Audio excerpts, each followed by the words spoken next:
बेटा after the completion of calculus, that means differentiation, integration and differential equations, today we are going to start our new chapter, that is vector. So in the lecture 1 of vector we will use some basic terms in the vector and the fundamental of vector. तो इसके अंदर सबसे पहली number 1 पे बात आती है बेटा, what is a vector. Vector की डेफिनेशन क्या है। So what is a vector, vector की क्या डेफिनेशन आपके पास हो।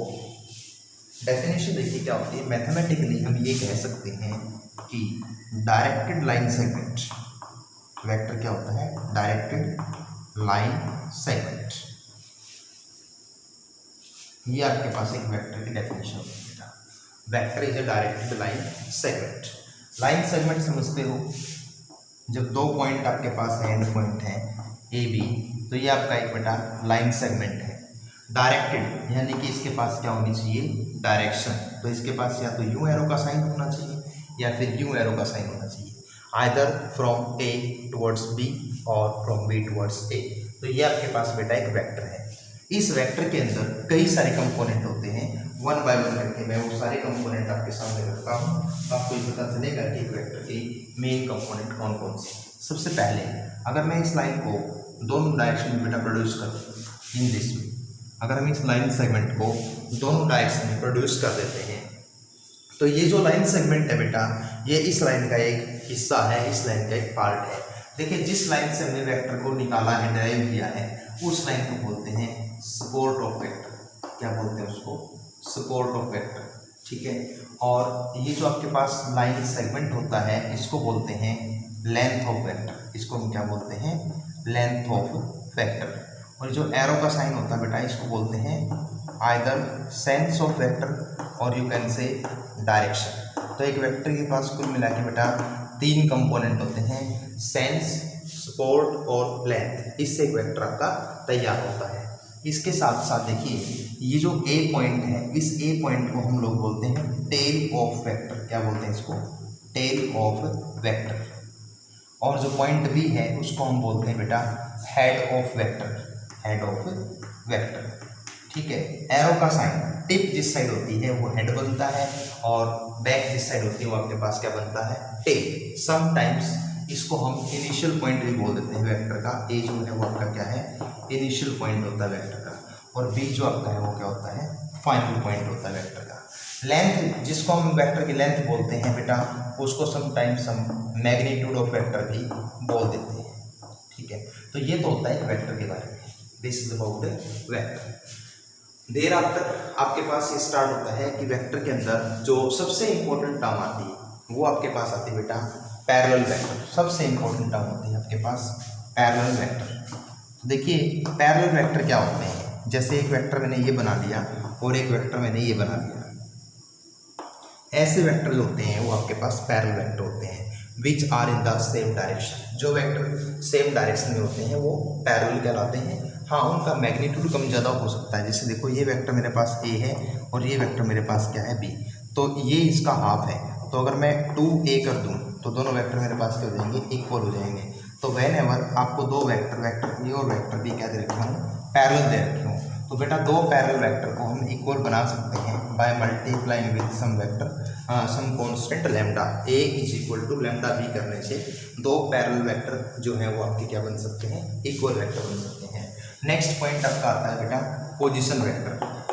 अब देखिए पोजीशन वेक्टर आपके पास क्या होता है, यहाँ पर हम पोजीशन वर्ड जब लेके आए हैं तो बेटा आपके पास कार्टेशियन ज्योमेट्री आ गई, कार्टेशियन कोऑर्डिनेट ज्योमेट्री। तो एक्चुअली जो वेक्टर है उसको आप कार्टेशियन कोऑर्डिनेट ज्योमेट्री से लिंक कर सकते हैं। Means I have any point, मेरे पास कोई भी पॉइंट है से 5,2, अगर मुझे इस पॉइंट का पोजीशन वेक्टर पता लगाना है तो मैं ओरिजिन के साथ इस पॉइंट को क्या कर सकता हूँ, अटैच कर सकता हूँ। जिस भी पॉइंट का मुझे पोजीशन वेक्टर पता लगाना है उस पॉइंट को मैं क्या करूँगा, ओरिजिन से कनेक्ट करूँगा और एरो का साइन डाल दूँगा। ठीक है। तो ये जो वेक्टर होता है ये पोजीशन वेक्टर कहलाता है। तो बेटा ये O है, ये क्या है, P। तो अगर मुझे OP वेक्टर लिखना है तो OP वेक्टर क्या कहलाएगा, पोजीशन वेक्टर ऑफ P। और ये कैसे निकलता है, 5 के आगे आई कैप यूज कर लो और 2 के आगे क्या यूज कर लो, आप जे कैप यूज कर लो, वाई कोऑर्डिनेट यूज कर लो। तो इस प्रकार से जब कभी भी कोई पॉइंट दिया जाए तो आई कैप और जे कैप के साथ में यूज करने से हमारे पास उसका क्या तैयार होता है, पोजीशन वेक्टर। और इनकेस अगर आप 3D में पढ़ रहे हो तो वहाँ पर आपके पास क्या होंगे बेटा, 3 पॉइंट होंगे।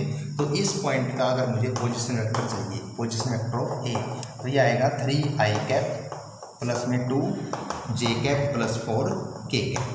अब एक बात और यहाँ पे नोट कर दी बेटा, जब हम कोई भी पोजीशन वेक्टर या कोई भी वेक्टर लिखते हैं, जैसे ये मेरे पास एक वेक्टर है, तो एक वेक्टर के अंदर आई कैप, जे कैप और के कैप के कोफिशिएंट को अगर आप लिख लेते हो, जैसे 3, 2 और 4, तो ये जो सेट तैयार होता है इसको हम बोलते हैं बेटा डायरेक्शन रेशियो ऑफ वेक्टर।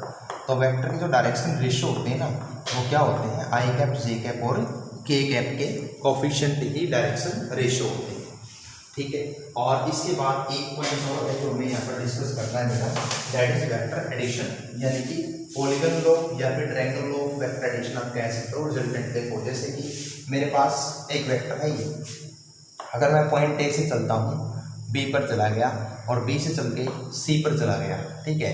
तो देखो बेटा, मैंने जो काम ए से बी जाने में किया और बी से सी जाने में किया, मतलब इन दोनों वेक्टर ने मिल के जो काम किया, क्या किया इन दोनों वेक्टर ने मिलके, इन दोनों का जो टोटल इफेक्ट है ना, वो मुझे पॉइंट ए से कहाँ पहुँचा रहा है, पॉइंट सी पर पहुँचा रहा है, ए से बी और बी से सी, समझ रहे हो, वाया बी होते हुए। तो इन दोनों का जो नेट इफेक्ट है, जो अल्टीमेट जो रिजल्ट निकल के आया, वो एक सिंगल वेक्टर के बराबर है बेटा, और वो वेक्टर आपका क्या है, ए सी। यानी कि अगर एक बंदा ए सी वैक्टर को फॉलो करे और एक बंदा ए बी और बी सी इन दो वेक्टर को फॉलो करे, तो बेटा इन दो वेक्टर को फॉलो करने वाले का टोटल इफेक्ट और इस अकेले वेक्टर को फॉलो करने वाले का टोटल इफेक्ट बराबर आएगा। इनिशियल पॉइंट ए है, फाइनल पॉइंट क्या है, सी।